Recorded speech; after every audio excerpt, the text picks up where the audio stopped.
ഇവിടെ എന്തേലും വേണോ കുഞ്ഞാ? ചോറോ കറിയോ വേണേൽ പറയണേ കുഞ്ഞാ. ഇതെന്റെ അമ്മയോ അമ്മായിയോ എന്നോട് ചോദിച്ചല്ല കേട്ടോ. പാലക്കാടുള്ള ഒരു കുഞ്ഞു ഹോട്ടലിൽ വിളമ്പി തരുന്ന ചേച്ചിയുടെ വാക്കുകളാണ്. ആ ഒരു അനുഭവമാണ് ഈ ഒരു വീഡിയോയിൽ. ചില ഓഫീസ് ആവശ്യങ്ങൾക്ക് വേണ്ടി പാലക്കാട് പോയിക്കൊണ്ടിരിക്കുകയാണ്. നട്ടുച്ചയാണ്. നാഷണൽ ഹൈവേയിലൂടെയാണ് യാത്ര.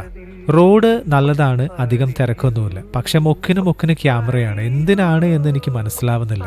80 കിലോമീറ്റർ സ്പീഡിൽ പോവേണ്ട വണ്ടി 81 ആയി കഴിഞ്ഞാൽ പോക്കറ്റിൽ നിന്ന് 1500 പോവും. അത് വിടാം, വിഷയം അതല്ല. ഉച്ചയ്ക്ക് വിശപ്പ് അധികമായപ്പോൾ ഉടനെ കണ്ട ഒരു കുഞ്ഞു ഹോട്ടലിലേക്ക് കയറി. നല്ല തിരക്കുണ്ടായിരുന്നു. ഞങ്ങൾ സീറ്റില്ലാതെ നിൽക്കുന്നത് കണ്ടപ്പോൾ അവിടെ വിളമ്പിക്കൊണ്ടിരിക്കുന്ന ചേച്ചി പെട്ടെന്ന് തന്നെ സീറ്റ് റെഡിയാക്കി തന്നു. ഞങ്ങൾ ഇരുന്നു. ഇല വന്നു, ചോറ് വന്നു, മീൻകറി ഓർ സാമ്പാർ. മീൻകറിയാണ് ഞാൻ തിരഞ്ഞെടുത്തത്. പിന്നെ കറികൾ വന്നു. ചക്ക കൊണ്ടുള്ള എന്തോ ഒരു സാധനം, അത് അടിപൊളിയായിരുന്നു. പിന്നെ മാങ്ങ മുളകിട്ടത്, പിന്നെയാണ് പപ്പടവും മുളക് കൊണ്ടാട്ടവും വന്നത്. എന്റെ അമ്മയും ഇതുപോലെയാണ്. ചോറ് കഴിച്ച് കഴിയുമ്പോഴാണ് പപ്പടം കൊണ്ടുവരിക. പിന്നെ പായസം വന്നു. തീരുമ്പോ ഇലയിൽ വിളമ്പാനായിട്ട് ഇവർക്ക് ഒരു പ്രയാസവും കണ്ടില്ല. ഇവിടെയുള്ളവരുടെ കസ്റ്റമേഴ്സിനോടുള്ള സമീപനമാണ് മെയിൻ. കുഞ്ഞ, കുട്ട എന്നൊക്കെയാണ്.